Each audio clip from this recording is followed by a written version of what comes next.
I'm Caleb. I'm Jeanette, and this is Shirley Mental.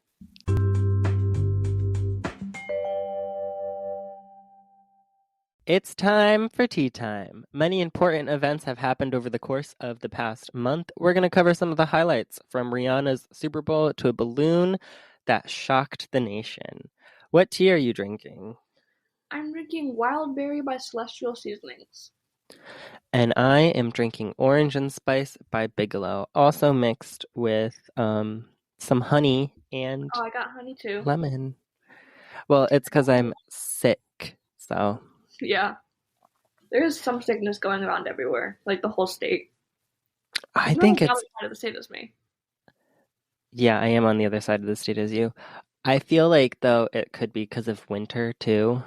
That's That true. like, all right. Anywho, a queer and satanic Grammys happened. The Grammys have never been kid friendly, so I don't know why people were shocked this time that it wasn't kid friendly. If you actually watch it, it's TV-14, so like why is your kid watching it in the first place if you're not okay with this? And the idea of people doing, I guess, not Christian kid friendly things at the Grammys is nothing new. Last year's Grammys, Cardi B did the song WAP, which I'm sure we all know is not the most kid friendly song. Yep. And then Lil Nas X had his 666 shoes. So this whole satanic stuff is nothing new. And even looking on past the Grammys, AC/DC released Highway to Hell in 1979, and Van Halen did Runnin' with the Devil in 1987. The majority of this criticism was on the song Unholy with Smith and Peaches. What are your thoughts? Do you have thoughts? I definitely agree that you can't you can't look at something that is clearly rated to not be child friendly and criticize it for not being child friendly. Like the whole the whole point of the rating system and the reason there's the numbers like 14 and 13 and all that is to have an age rating so that people under this maturity level are not going to be watching things above what they should be watching. And it has changed over time. I'm pretty sure Ghostbusters was like PG or something like that. Um, it's not like an old thing. It changes over time as maturity levels change and what society deems appropriate for children changes. Does that make sense? Yeah, but that could also be one of the kind of things that they're upset about, that like it's not rated highly enough. Yeah, Like it but should be a higher age range than just TV-14. yeah, I think around the age of 13 was probably when I started watching the Grammys. So a little bit below when I was supposed to, but I didn't even know the Grammys existed until I was like a teenager. I think the whole idea of Grammys is kind of bizarre in and of itself. Yeah, that's true. It's all I don't get how we can compare music when everything you can't really compare art. You can't. There's no way to just be like, oh, this art is better than this art. Like this artist is better than this artist when they do vastly different things. Yeah, What are your opinions? I I have no opinions. I feel like this whole idea that if you don't agree with it is it's a bad thing is not a good path to go down, because other people have different worldviews than you, and you need to accept that. Hmm. And at the end of the day, it's a TV show, and if you don't want to watch it, nobody is forcing you to watch it.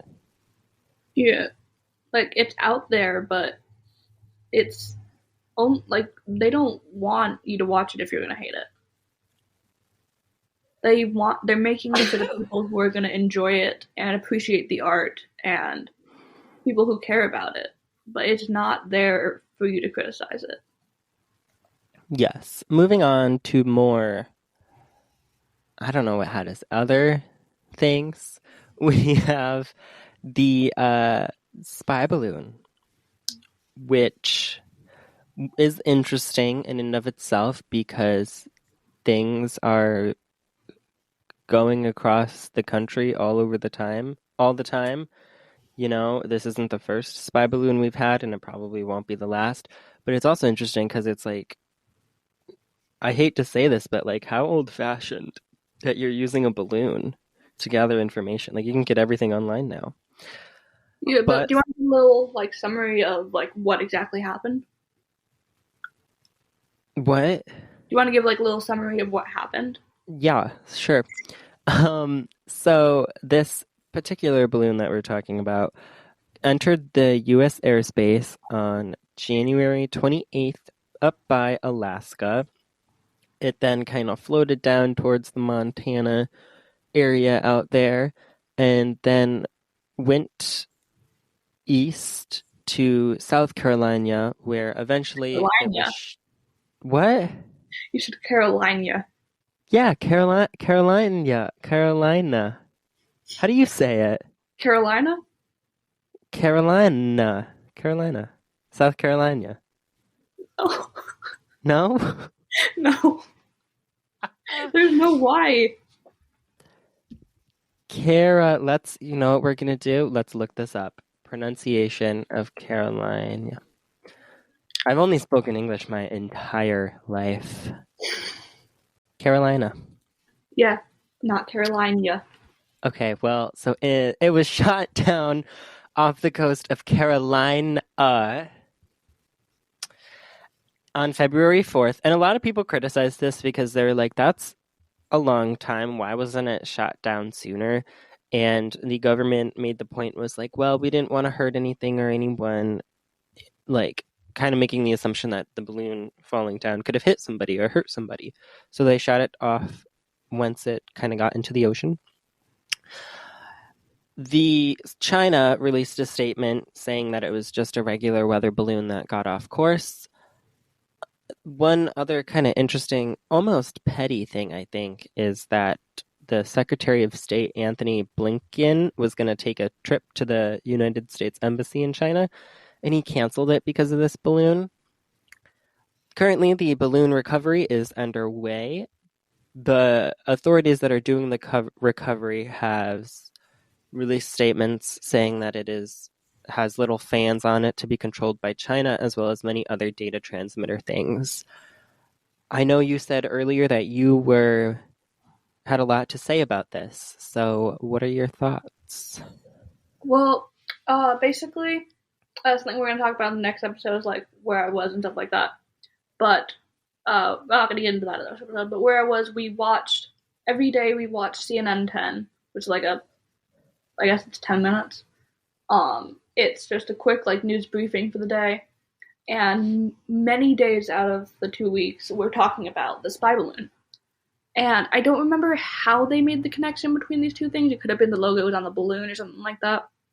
But they found this like testing facility in China that's like I don't think it's on Google Maps.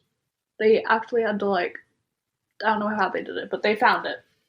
And it's like this testing facility where they test spyware and basically exactly what the US was saying it was. And it basically confirmed that this is no weather balloon, even though China's still going by that assumption, or like claim. And it's like this facility existed for a long time. They found I think it was 2006, maybe 2006 sounds right.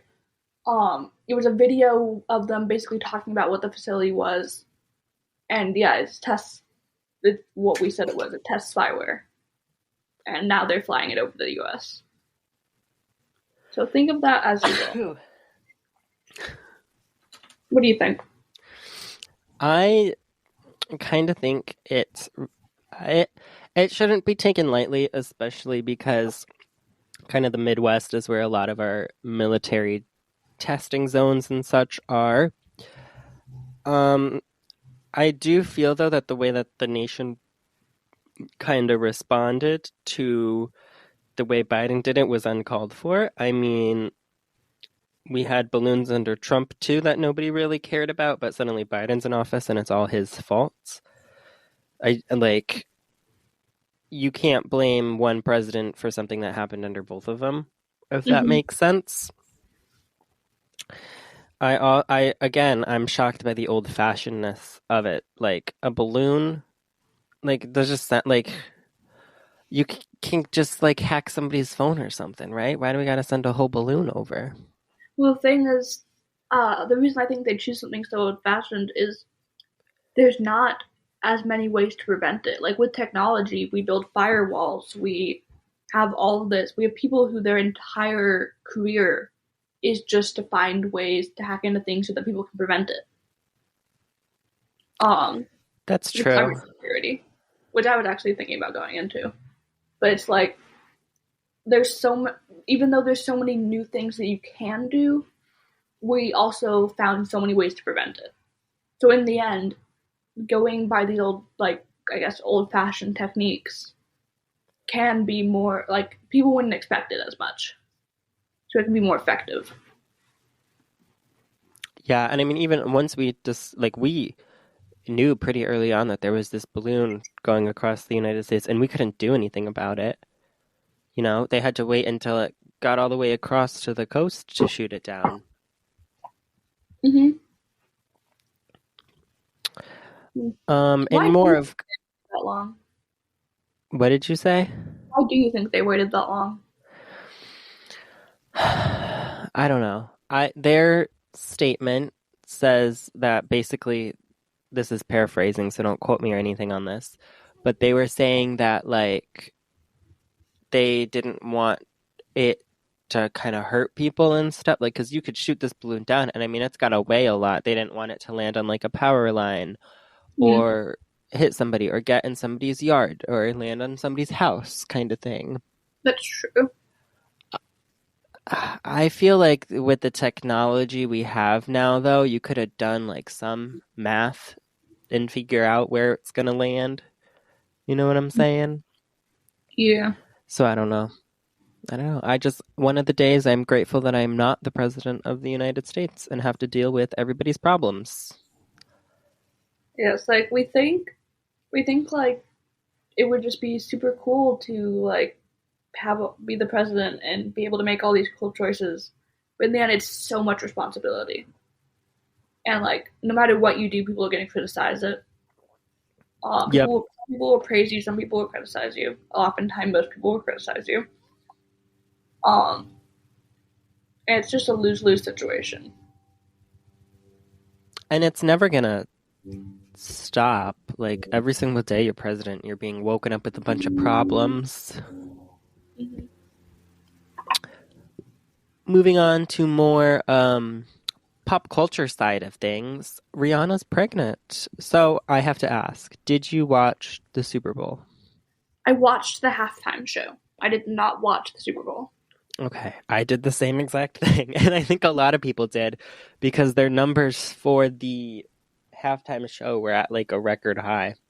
Mm. But a lot of people noticed a little something off about her. She looked a little pregnant. Now, she made the point beforehand that there was going to be a special guest appearing in the show. However, there was nobody in the show but her and her background dancers. And then, so everyone kind of during the show was speculating, is she pregnant or is it just like postpartum from her last child? And afterwards, she did come out and say that she is pregnant. She's welcoming a new member of her family. So go her. But it did bring into the question that was like, what if she's not? And we're all just here body shaming Rihanna. Mm-hmm. It's just like, who are we to just go out and be like, oh, she looks a little bigger around the stomach area. She must be pregnant. Like, who are we to point that out? Yeah.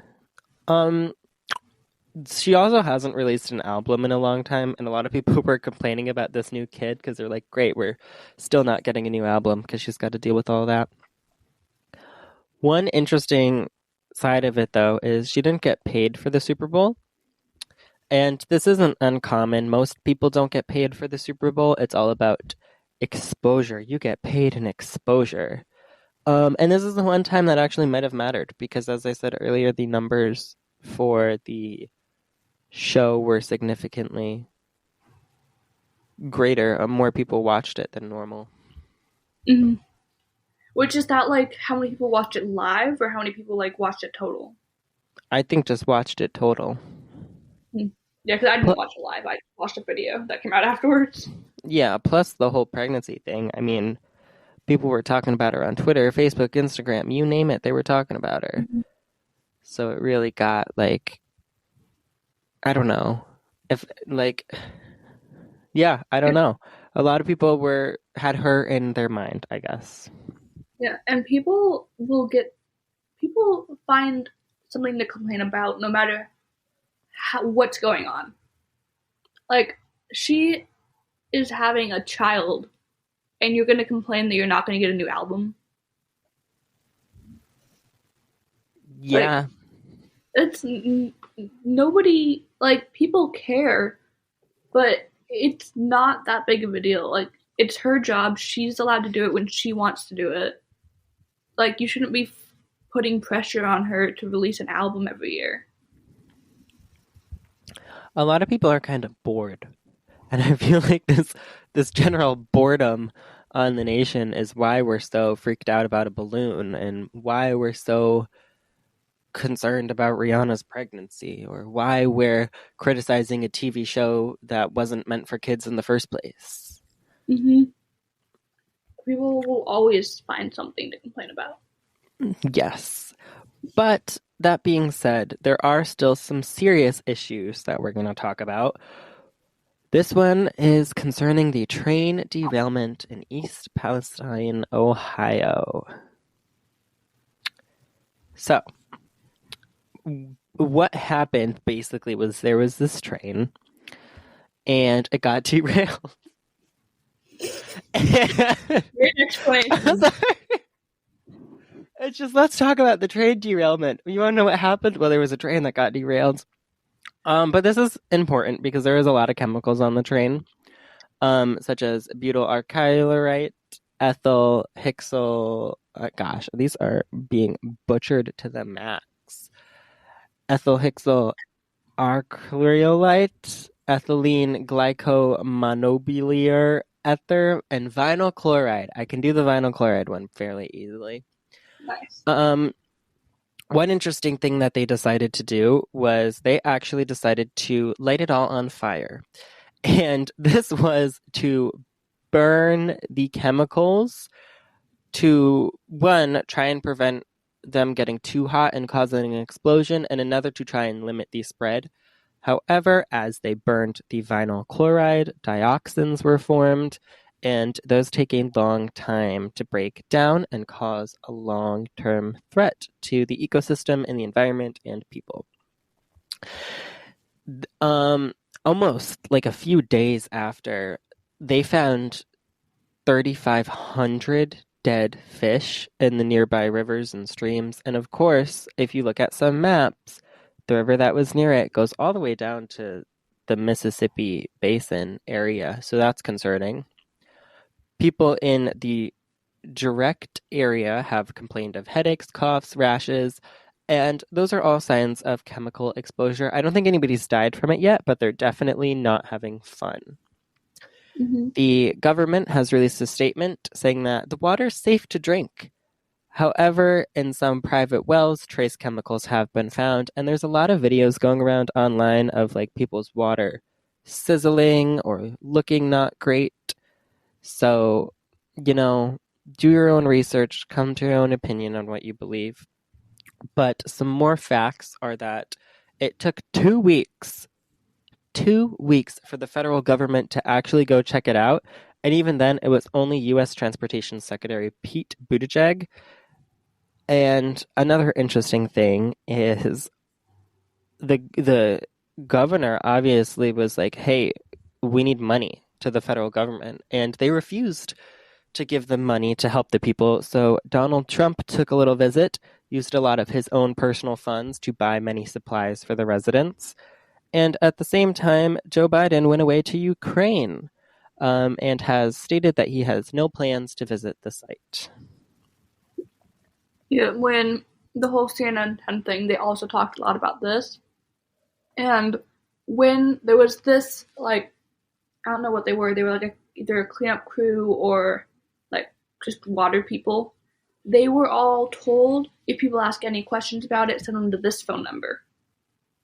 And nobody answers the phone. Or it was nobody answers the phone and nobody's giving out any information about it. So nobody is getting any actual answers about what is going on. Is the water actually safe to drink in these local areas? Basically, what do we do is what people are thinking. And no one is helping them. No one's giving them answers. People are just ignoring it. Like how like Joe Biden's like, oh, I'm not going to visit it. There was also this thing going around saying that they're arresting reporters that are talking about it. Mm-hmm. There was one reporter that was arrested at a meeting concerning the train derailment. However, he was arrested on charges of kind of causing like a public disturbance and talking too loud at the meeting. He has since been released and no charges have been pressed or filed. So before you hear anything in any situation, it's always important to do your research. Yeah. And with that being said, if you have any questions about any of the stuff we're saying, the sources and the stuff we found will be linked in the description, so you can go ahead and check those out for yourself. And do your own research. Don't take our opinions as fact. Yeah. Figure out what you want to think. There's no wrong opinion. Well, topics, be careful saying that one. Yeah, there are definitely wrong opinions. There are some wrong opinions out there. But I trust most people. Also, like to make educated. There is no wrong educated opinion. Is that? Yeah. I just always do your own research with everything. Don't repost something on Facebook without knowing what's behind it, and be willing to have conversations with people that disagree with you. Yeah. Caleb from the future here. This bill that we're talking about in Tennessee has since been signed into a law. So we talk about it in the past tense, saying that it is a proposed bill because at the time of filming it was only a proposed bill. However, the governor has since signed that said bill into law, and it is effective as of the releasing of this podcast episode. So I'm going to read to you what the actual bill says. However, keep in mind that it is a very loose bill and there's lots of parts that are up into interpretation. But currently, as introduced, it creates an offense for a person who engages in an adult cabaret performance on public property or in a location where the adult cabaret performance could be viewed by a person who is not an adult. So what is exactly an adult cabaret performance? This is any performance that features topless dancers, go-go dancers, exotic dancers, strippers, male or female impersonators who provide entertainment that appeals to a prurient interest or similar entertainers, regardless of whether or not performed for consideration. What exactly are the violations? The first violation of this offense would be considered a Class A misdemeanor, and a second will be considered a Class E felony. Another important thing to keep in mind is this is just in Tennessee. This is not a federal bill. Yeah. I feel like the word felony is getting thrown around so often now. Well, like it might have always been like this. I wasn't really into like all these bills and stuff until more recently. But the felons, there were so many things that like get restricted even after you're released from prison.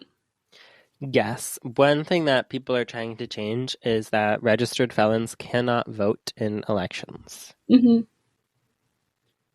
Because like a felon used to be I'm pretty sure a felon used to be at least how I used to think of it was a very big offense. But now it's like doing drag in a place where children are is now a felony. Only if you do it for a second time. Yeah. And also the whole point where not every bill is going to be very big, but there's so many questions about it where it's like, where do they draw the line? Like, it's bad in general that they're banning drag in places that are not adults, where non-adults can see it. But then even to add to that, they're basically banning, like, what do they define drag as? They defined adult cabaret performance in the bill, but they did not define what drag is.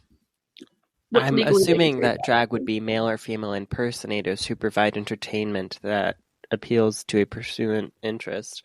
But it's also like, it could feature topless dancers. What if you have a bunch of topless men dancing on a beach and kids are watching? I highly doubt anybody's going to arrest them, but suddenly it's a drag person and it's a problem. I didn't even think of that. Meanwhile, both are technically speaking, part of this bill. Mm-hmm. It would be up to somebody to actually get arrested by it, and then they would probably most likely sue, and it would be determined by the courts.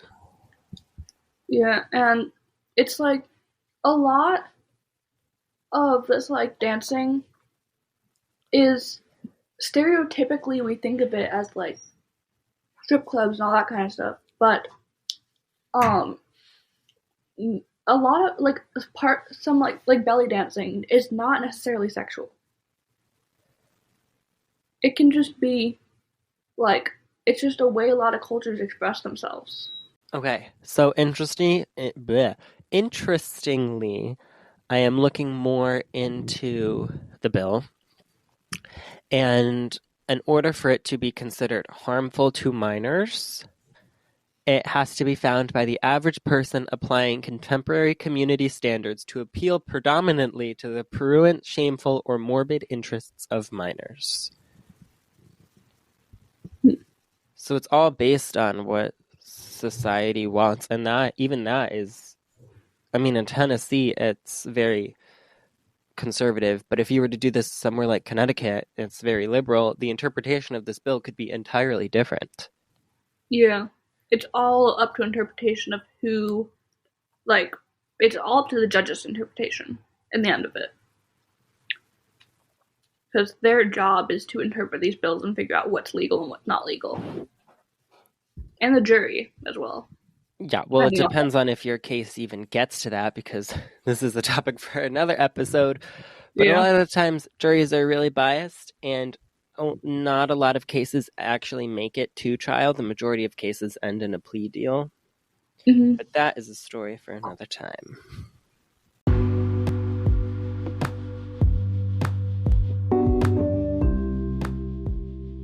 Thanks for tuning in. Shirley Mental is a weekly podcast released on Mondays at 3 p.m. Don't forget to follow us at Shirley Mental Podcast on all socials. This is Caleb. And Jeanette. You can find us personally on all socials at cable_2431. And at Jeanette Ireland. This was Shirley Mental. See you next time.